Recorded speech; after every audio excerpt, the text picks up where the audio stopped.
Only mode. Hi everybody, welcome to our Global Economy webinar. This is the second of two A2 webinars tonight. I'm Geoff Riley, it's a delight to be with you. It's a beautiful night outside, but I'm staying in and I'm going to say a little bit about some of the international topics that might be useful for you on the exam on Tuesday. We're going to kick off with a little poll just to make sure I know which exam boards you're taking on Tuesday, so if you could have a quick vote, that would be really helpful. Thank you.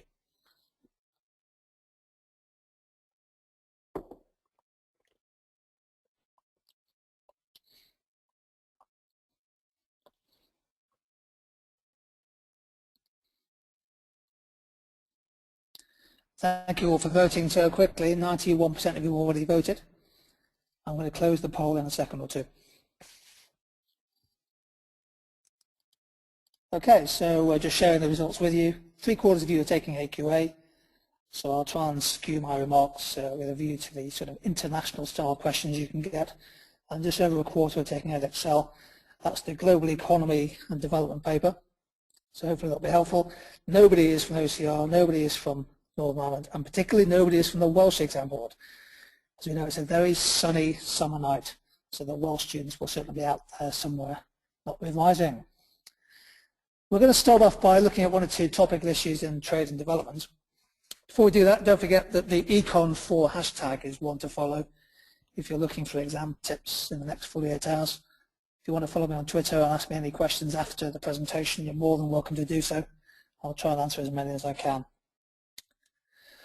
Okay, so we're going to focus this session a little bit on trade issues and global economy issues. And hopefully there'll be some useful revision material for you, and maybe one or two new bits and pieces as well. I guess the starting point is this context, this long-run context here, that trade as a share of GDP has been rising in most of the last 5 decades. Notice there in 2009, 2008, 2009 was a big drop in world trade. That was when fallout from the global crisis was severe. People were talking about a return to protectionism, the end of globalization, all kinds of issues. And the reality is that that was a bad year, but global trade has picked up, and it's now over 50% of world output.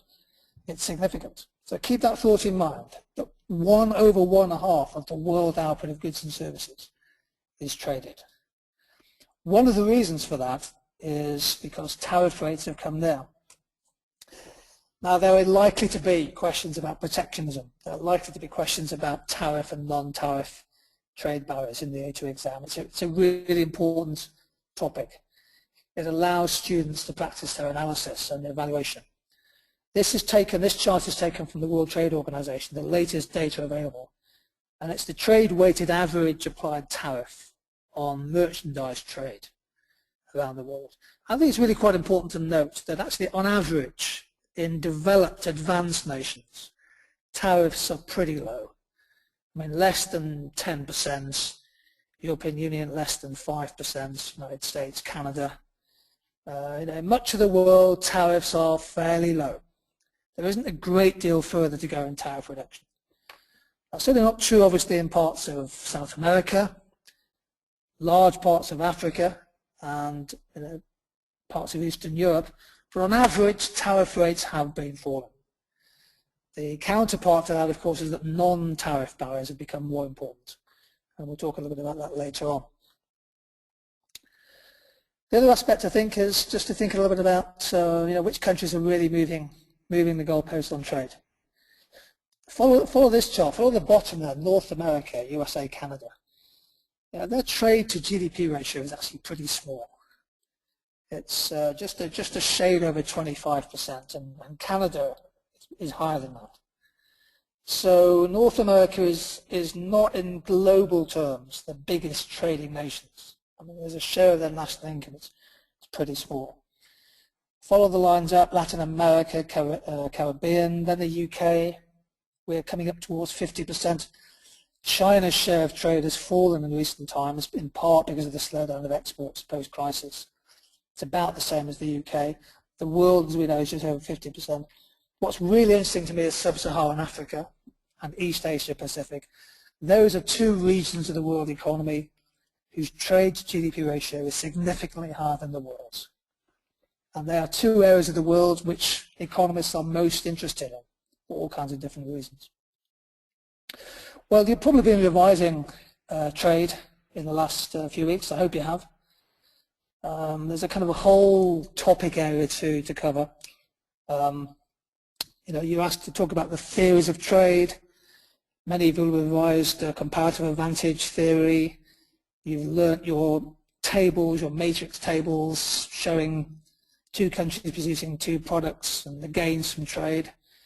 You probably revised how to draw PPFs and how to show the gains from specialization and exchange. That's all really important, and you're going to need that analysis. You've learnt your tariff diagrams, you've learnt all the kind of ADAS diagrams to do with trade and growth. That's fine. Just let's revise for a couple of seconds the conventional gains from trade.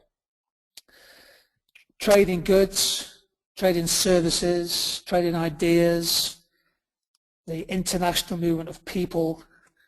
These are all, in a sense, gains from trade. And I've just picked out 6 points here, really, just to focus on. One is the fall in extreme poverty. I don't think there's any doubt that the globalization process, the emergence of China and India, and latterly a lot of other significant emerging countries into the world trading system, it has helped to reduce the scale of extreme poverty. Huge amount left to be done. Deep inequalities, significant inequalities, problems in matching and marrying growth to development, but trade has helped reduce poverty. Trade is poverty reducing. That's important. I think that's really important. And the countries that have been most successful in trade usually have made the most progress in poverty reduction. Going across the top here, I think trade also has microeconomic effects. And I think for the AQA students in particular here, you're asked by the examiners to be synoptic, to see how micro can affect micro, micro can affect macro, and macro can affect micro. And in particular, that trade makes markets more contestable, generally more contestable as the barriers come down. Trade gives us better access to new technologies. In theory, it allows for the greater transfer of knowledge across countries, sort of positive spillover effects there. It increases the size of markets, encouraging economies of scale, external and internal. And crucially, you could argue that trade is actually enhancing environmental sustainability. I know there's all sorts of issues about food miles and air miles, and about deforestation, and about the loss of natural capital because of rapid investment linked to trade. Those are certainly issues. But I would argue that trade in particular is going to be a major factor driving the shift towards a low carbon economy. The countries like China and other emerging nations, they are going to find significant gains from trading with the West. They're well advanced, low carbon technologies. And the transfer of technology is not a one-way street. It can move east-west, north-south, south-south, north-north. That's going to be a major factor in the next 10, 15 years. So the gains from trade are well understood. Be aware of those and link them to globalization. I think at A2 it's quite important to be aware of the assumptions behind the kind of models you've been taught. So quickly revising these, the assumptions behind the theory of comparative advantage, for example. The first is that there's constant returns to scale. That allows you to draw straight line PPS. Well, perhaps the returns to scale increase. Well, it could be diminishing, but if you believe in economies of scale, maybe the returns to scale are even bigger. We assume that factor inputs are mobile. That can be challenged. That trade and globalization is good for some people, but costs the jobs of others. So manufacturing workers in the West, textile workers in China losing their jobs as textiles move to Bangladesh. The mobility of labor is challenged and questioned as output and investment moves around the world. Major issues there. We assume in trade theory that the externalities are insignificant, but of course we can't assume that. What are the external costs of both production and consumption arising from globalization? We assume that companies can find the trade finance to do the exporting, but yet since 2007, one of the factors affecting UK firms has been the inability, the lack of trade finance, in particular the lack of trade credit to be able to export their products overseas. And we assume the barriers to trade are small, that they're insignificant, but of course the reality is that increasingly the attempts to achieve a global trade solution have fallen by and large at various stages.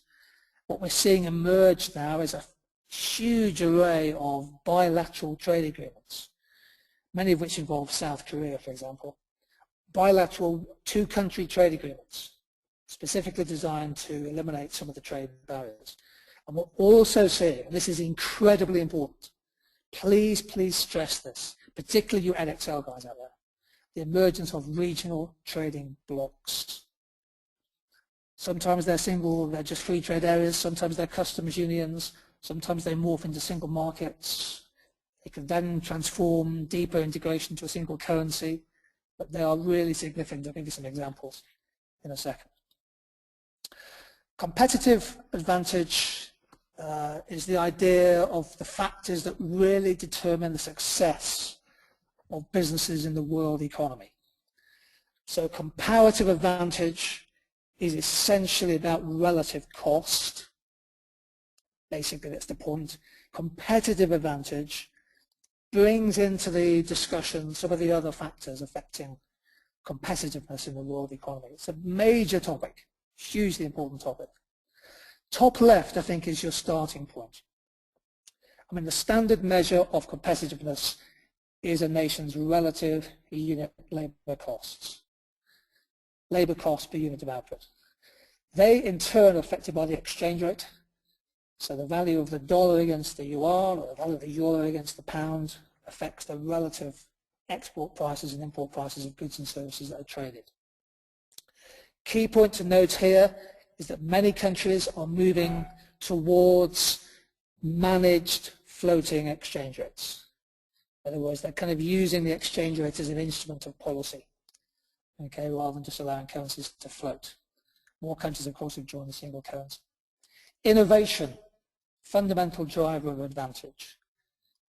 Think of countries that have escaped the middle income trap, countries like South Korea, where innovation is hugely important, particularly amongst their oligopolistic manufacturing companies, the rise of Samsung, the rise of Chinese multinationals driving the innovation agenda. These are all important factors. Economies of scale also are critical. That's the idea of getting your unit cost of production down. Don't be afraid to draw a micro diagram, a macro paper. If you think economies of scale are important, illustrate with an analysis diagram. It's absolutely fine to do that. Particularly in markets where you think there's some kind of natural monopoly or some kind of significant cost advantage from scaling up production. Sustainability, increasingly important. Countries, businesses and countries that are able to improve their sustainability, reduce their carbon footprints, reduce their emissions, improve their processes. Being green is good for business. It's good for trade as well. What I think you'll find, and it's happening now, is that countries will start exporting the technologies and the products which are low carbon. And many of those products will come from the emerging nations. They are stealing a march on advanced nations. And then bottom right, human capital. Absolutely essential. The great economist Gary Becker died a couple of weeks ago. He gave us the term human capital.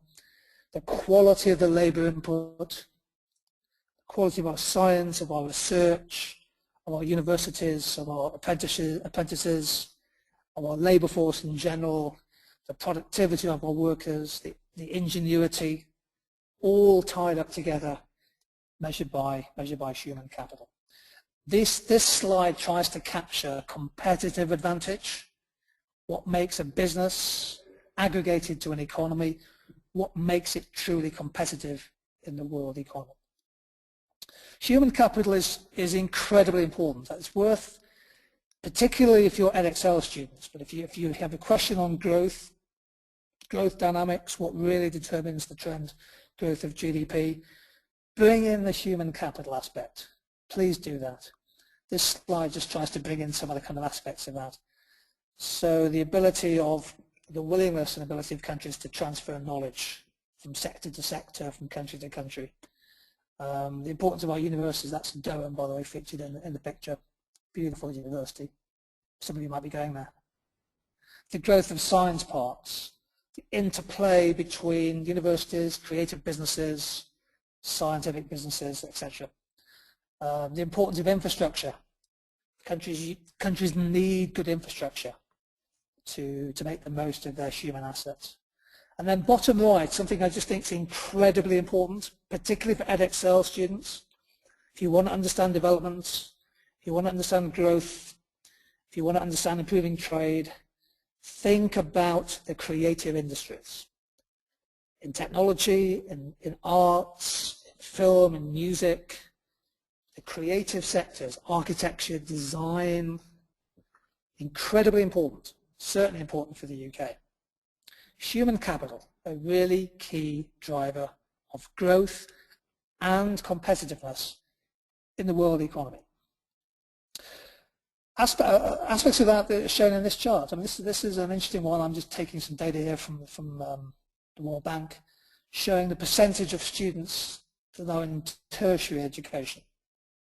So if you like post-secondary education. Look at the gap. I mean, look at the big chasm between South Korea right at the top, edging towards 100% tertiary education.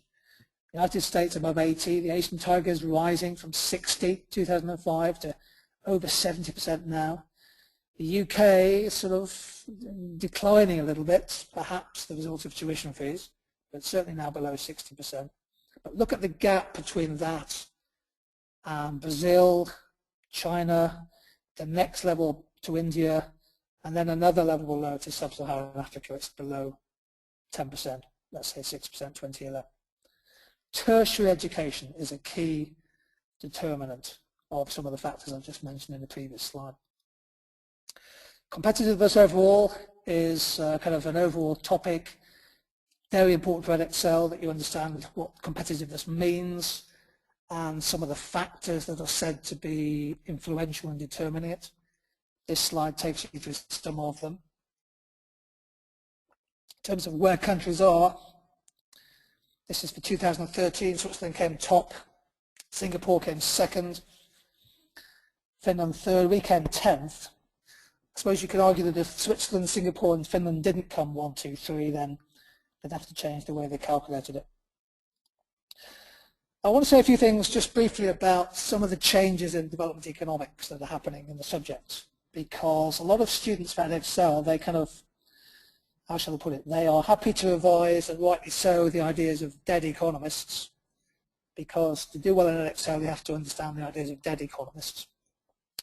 But actually in development economics there's quite a lot happening, and I just wanted to give you a flavour and a feel for just one or two of the issues here which might be useful to impress the examiners on Tuesday. Let's talk about these 4 aspects that I mentioned on the slide here. First is networks. Now you won't find networks on any AS syllabus, and occasionally you won't find any network mentioned in the A2 syllabus. But actually networks are becoming more and more important, and hopefully I can just give you one really good example for Tuesday. You know, you'll be familiar with networks like Facebook and other collaborative networks, research organizations, what have you. Increasingly for developing countries, especially for lower middle income countries, networks are becoming pivotal in their growth and development process. For example, you are seeing the emergence of new trade networks. Stephen King at HSBC has written a brilliant paper on the rise of South-South trade, the growth of trade between developing countries, China to Africa, Brazil to Africa, India to Africa, and likewise. We're also seeing the emergence, the growth of intra-regional trade. helped by infrastructure, more airports, more railways being built, tariff barriers coming down, trade agreements growing. The networks in sub-Saharan Africa between developing countries, they are deepening. That could be one of the big stories of the next 10, 15, 20 years. Now this is a really important slide, so I'll just spend a minute on it. AQA and EdXL students will be familiar, I hope, with the attempt to achieve a global trade agreement to bring down across the world tariff and non-tariff barriers. There's a kind of fundamental belief in trade. That has proved particularly difficult to achieve. What we're seeing instead is the emergence of trade networks, trade blocs, regional trading agreements. And here are a few just to be aware of. NAFTA has been around for 20 years, North America, USA, Mexico, Canada. The emergence of the Mercosur trade agreements, the New Pacific Alliance, attempts to achieve a major transatlantic trade agreement between the United States and the EU. Crucially, new countries joining the European Union. Croatia joined in July 2013, that could be a question. What you're seeing here is regional trading blocs. Very, very important to understand these things. And in particular, global production patterns are changing. In fact, countries are becoming less specialized, not more. Trade's becoming more regional, not global. And it's based more on intermediate products, not final products. So I think about something like 150 different products that go into an iPhone. And they will come from many, many different countries, finally assembled by some Foxconn employees somewhere in Mexico or China. Trade patterns are changing. There's less specialization within countries than there was before, particularly for those countries that want to really grow beyond middle income levels. Another aspect are these two really key words: capacities and capabilities. So countries which want to grow need the capacity to grow. That requires investment in people, in kit, in infrastructure, in institutions.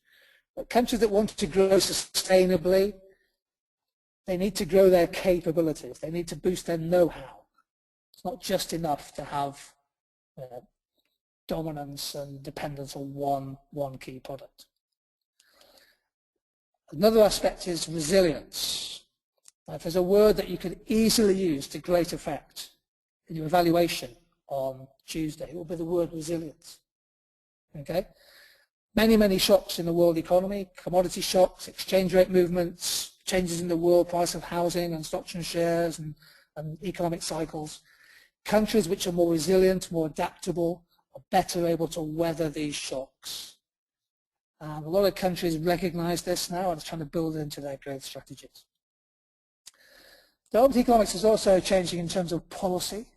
I wonder how many of you are familiar with the work of Banerjee and Duflo in terms of much more evidence-based policies. So instead of just chucking money at problems, top-down policy interventions, Banerjee and Duflo and others are much more concerned with testing, trialing, sometimes raises interesting ethical questions, see what really works in terms of, for example, aid interventions. Big topic for EdXL also comes up in AQA's primary product dependency. This is hugely important for many low-income countries. This map from Africa is really interesting. Just shows the main exports in every country in Africa. It's pretty self-explanatory, but you can see the reliance of many sub-Saharan African countries on soft commodities, coffee, tea, grains, and the hard minerals and metals and oil, what have you. Clearly this is a big issue. EdXL students should be familiar, please, with the Prebisch-Singer Hypothesis. This is the hypothesis which suggests that in the long run, the terms of trade for primary commodities tends to fall relative to the terms of trade for manufactured goods. The basic idea is fairly simple. There's a long-term decline in real commodity prices. What that does is it worsens the terms of trade for those countries which are the main exporters. And the idea behind the Prebisch-Singer idea is that countries are better off trying to diversify their economies and in particular grow industries which can substitute for imports. Well, that's the theory. The reality is actually very different. And it's important to be aware of the reality rather than the theory that's in the textbooks. The evidence is actually that many manufactured goods are now incredibly cheap, partly because of globalization, because of economies of scale, because of technological change. Mexico is now becoming a major manufacturing hub. Production is shifting back from China to North America. Production is shifting out of China to Bangladesh. Suitcase makers in the UK are now back producing in the UK and not in the Far East. Globalization, falls in logistic costs. These are making manufactured goods cheaper to bring to market. So the idea that the terms of trade of commodities will fall relative to manufactured goods is not shown by the data. And the last 10 years, of course, we've also seen a big rise in global commodity prices, which has helped many African commodity exporters. And this is a big, big opportunity for them. In fact, if you look at this chart shows the terms of trade for sub-Saharan Africa in blue, for low-income countries in yellow, and for middle-income countries in red, and for oil exporters in blue. Hopefully you can see that. And really what's interesting there is that there's been a kind of generational shift in the terms of trade towards the exporters of primary commodities, oil, rubber, minerals, etc. The terms of trade for these countries have improved significantly, as you can see there. In terms of Africa, sub-Saharan Africa is now getting 30% more for its exports relative to the cost of imports than a decade ago. And that's a big change. You know, for every unit of exports they sell, they're getting a better price compared to the cost of every unit of imports that they have to import. So this has been a major factor impacting on sub-Saharan Africa and also many other lower and middle income countries in the developing world. The terms of trade have moved in their favour. And keep that thought in mind because that impacts on the balance of payments. But of course that's not enough. A lot of these countries are dependent on just one product. And the work of this man, Cesar Hidalgo, is crucial in understanding the importance of complexity in driving development. Countries often find that they are blessed with a natural resource which is suddenly worth more. But that blessing can become a curse. And Hidalgo's work suggests that you can be good at producing oil, but the linkages between oil and other economies are very weak. So once the oil runs out, or once the gas disappears, or once the forestry is diminished, there's not much else that you can produce. Hence the need for these countries to become more complex, more diverse, more capable to drive their growth forward. Here's an example. This is the complexity map for the UK, it's what we export. Okay, well, we export a lot of cars, we export a lot of pharmaceutical products, we export a lot of jets. It's quite a complex map. Compare this map with that of Zambia, okay? And you can see a very stark difference. The dependence on copper alloys, copper sheeting, cobalt. When we do the maths, the quick numbers there, we're talking about 75% of its trade is linked to just one industry. And that is what we call primary product dependence. By the way, Zambia in the news just this week. If you're looking for a really good example of a country with a balance of payments crisis and a currency crisis, it's probably Zambia. The price of their major copper exports has fallen. Their currency is under downward pressure. They're running out of foreign exchange reserves, and they've asked the IMF for help. Keep that news story in mind. So what are we suggesting? We're suggesting that countries which want to grow and develop, countries that want to lift their per capita incomes, probably need to increase their complexity. Here's the challenge for you on Tuesday. If you get a question on trade, if you get a question on growth and development and competitive advantage, if you're asked to talk about which policies might be most effective in lifting a country's per capita incomes, throw in the word complexity, okay? You don't just judge GDP by the level of, a wealth of a country just by the level of GDP.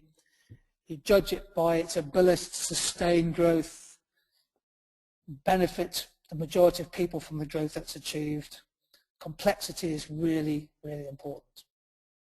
How do you build more complexity? You build it by generating more productive knowledge. So it goes back to what we said before about the importance of human capital. Countries which invest in human capital can grow their productive knowledge. And that's embedded in our brains, in our personalities. And then what they do, good people, connected people, they aggregate that knowledge, they connect through organizations and markets. And that really is the importance of opening up markets to allow countries in sub-Saharan Africa to trade more fairly with the rest of the world, for example. Now, most development economics, the old style of development economics ignores networks. Today's development economics is about knowledge, capability, resilience, driven by networks. And most developing countries understand this. It's something the Edexcel examiners, for example, haven't quite picked up yet. What are we looking for? We're looking for more diversity, more upgrading. Take an example of Peru versus Korea. Now, Peru is a middle-income country, okay? It's very strong in iron and steel, in mining, in chemicals, etc., okay? South Korea, the map on the right-hand side, it has many more significant nodes. It has more capabilities, particularly in the area of electronics and what have you, okay? So South Korea has built more resilience, more capability, more complexity, and it's lifted from middle to higher income status. Peru's still stuck in middle income levels. Oops, coming out here. Let's go back a bit there. What happened there? Okay. Here we go. I'm going to move on to aid and development. A few things about aid. Big topic in Edexcel, also relevant in AQA, obviously. Think about the context again, the numbers. Again, these numbers are just to give you a little sense of the scale of stuff. Okay, there's the blue line shows total aid flows measured in real US dollars. 2010, for the first time, aid went above 140 billion. About a third of that goes to sub-Saharan Africa. China, of course, became a net donor of aid in 2011. As you can see at the bottom of the chart, there, bottom right. China, this figure becomes negative. China starts to become a net aid donor. All kinds of issues to do with aid, huge amount of issues to do with aid. I think at aid 2, for example, you have to be aware of the different types of aid. This chart gives you examples of that. Debt relief, for example, can be taken as a form of aid, restructuring of debt. The right-hand side of this slide gives you a little potted summary of the review of aid from the UK made in 2011. And it's really quite important to understand that the UK is changing the way that it gives its aid. We're stopping it to China and Russia. No more financial grant aid to India. There will be project aid, particularly humanitarian project aid, but financial grant aid to India will stop. When stopping aid to South Africa by 2015, and crucially we're suspending aid bilaterally to countries like Rwanda and Uganda, in part for political reasons, issues to do with fraud and what have you. It's a big issue. The aid debate is huge. Clearly you can argue the case for and against. This would typically be an evaluation question at Edexcel. Aid helps to overcome the savings gap. It's clearly hugely important in terms of immediate intervention post human disaster, natural disasters. Project aid can boost the capital stock of a country, can deepen the amount of capital available. It's important in terms of education and health, human capital we talked about, and crucially aid to promote entrepreneurship. The best evidence we can find from economists such as Paul Collier is that if the aid is effective and if the aid is well targeted, it can probably add about 0.5% to a country's growth rate. And another really key evaluation point is that the aid, if it works, can benefit the donor country too. Because if the host or the recipient country benefits from aid, then that will grow their incomes, and that trade and investment opportunities will grow from that. There is a case for aid, equally there's a case against aid. Much aid is wasted. Lack of governing institutions, corruption, ruling elites can usurp the aid and take it for themselves. There's the risk of aid promoting a dependency culture, that countries become dependent on debt relief and aid. And there are kind of moral hazard issues there as well. That much of the aid lacks true transparency. It just goes hundreds of millions of dollars spent on well-paid consultants and NGOs. Where do those dollars go? And the kind of free market critique of aid is that aid can distort the market mechanism, artificially, for example, reducing prices for domestic farmers, causing a loss of productive efficiency and the lack of market discipline. So there's a big case for and against aid, and I'm sure you're familiar with the debates ahead of the exam on Tuesday. Just in terms of becoming a little bit more confident with different perspectives, Paul Collier is a superb development economist, perhaps the most influential development economist alive in the world today. And Collier is actually, broadly speaking, in favor of aid. In particular, aid that is targeted, smart aid. He uses lots of examples in Kenya. And he believes that aid can actually be transformative in some cases. The Princeton professor Angus Deaton has a new book out this year, The Great Escape. And Angus Deaton from Princeton is essentially against aid. He believes that foreign aid is anti-democratic, because it means that governments don't have to raise taxes. There's a good quote: when the conditions for the development are present, aid is not required. When they do not exist, aid is not useful and probably damaging. So Deaton would be, broadly speaking, against aid. Dambisa Moyo, formerly of Goldman Sachs, author of Dead Aid, is very clearly on the right-hand side of the economic spectrum, and she argues that aid is counterproductive, damaging to countries that receive it, acts as a constraint and a barrier to enterprise, and that countries are better off reducing their aid payments. That's Dambisa Moyo's view. Banerjee and Duflo, we've mentioned, they argue that aid does work, but that the effectiveness, the efficacy, the impact of aid needs to be tested, and top-down aid projects barely work. The best aid projects work from the bottom up, and their study of the lives of the poor is groundbreaking. It's really important, and some of you are into development economics, and no doubt you've read the work of Duflo and Banerjee. The wider debate is that you have to put aid in terms of the other financial flows that move across countries. I mean, aid is just one flow. It is actually dwarfed now by remittances from migrants. It's certainly dwarfed by foreign direct investment from countries to each other. So in the wider scheme of things, aid is less significant than it was, let's say, 10 years ago. The key issue, I suppose, is to break out of the aid cycle. And at Excel in particular, you might be asked to evaluate how a country can become less dependent on aid.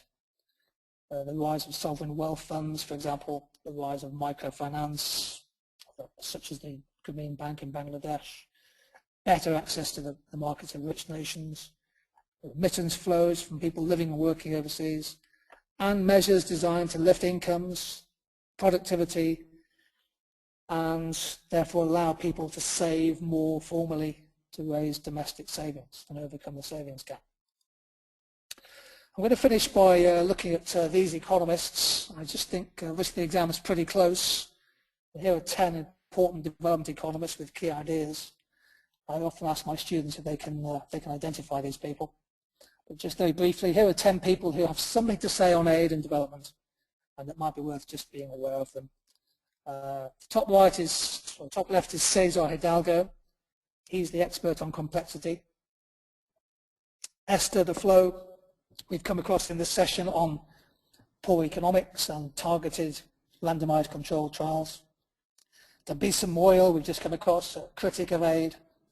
Paul Collier, broadly speaking pro-aid, but very much in favor of improving transparency of organizations and governments. Darren Acemoglu has written a book about why nations fail, and in particular he argues that institutions matter. The rule of law, financial institutions, governing institutions. Institutions are crucial to countries that want to develop. In the middle,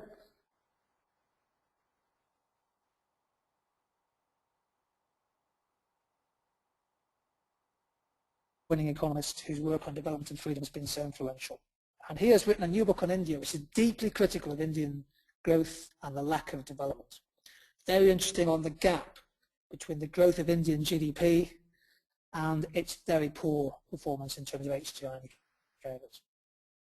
Jeffrey Sachs, modern economist, a believer in major projects such as Millennium Villages. Muhammad Yunus, the founder of the Grameen Bank, the sort of groundbreaking forefather of microfinance, still very, very active. Eleanor Ostrom at the bottom. Sadly, she died a couple of years ago. First ever woman to win the Nobel Prize in economics. Absolutely fantastic, superb economist whose work on overcoming environmental problems, in particular the tragedy of the commons, overcoming the problems in handling common pool resources, has been so instrumental in our understanding of that. And finally, one of the most popular economists who's around today, Ha-Joon Chang. Many of you will have heard him speak. Many of you will have read his books on economics. South Korean economist, a believer that the state is an important agent for growth and development. That it shouldn't just be left to the market. Oftentimes what I get my students to do, I try to get them to think about people, economists who have made a contribution to the debate. Something to say on development economics or trade or growth or policy. And if you can mention some of these people in the exam on Tuesday, I think you should get credit for it. Okay, well, we're coming towards the end of this webinar on the world economy, and I hope you've got something useful out of it. Jim will have tweeted the link for the PDF of this webinar. So if you go onto Twitter, then Jim will have linked a copy of the PDF if you want to print out the handout. And it's also taken a recording of the webinar as well. Follow the hashtag econ4 for some help in the next 48 hours. And if you want to follow me on Twitter, you're more than welcome. I will do my best to answer as many questions as I can on Twitter in the next couple of days. And tomorrow we might well run a webinar where I just open the whole thing to questions and people can type in questions. I'll do my best to answer them as we go through them. Coming towards the end of this webinar now, thank you very much for joining us. There's a lot of resources out there at the moment. I just find my way to YouTube in particular. If you're interested in just revising something really interesting, take 5 minutes off your revision and go to the FT YouTube site. There's some really, really good little 4 or 5 minute clips there, which are absolutely fantastic. There's the copy of the PDF presentation from tonight, and Jim will have links to that on Twitter. I'll hopefully be able to find a link to that in a few seconds. Just remains for me to thank you for joining the webinar tonight, and I wish you every single success in your exams and, of course, your life beyond school and college. Cheers now and take care.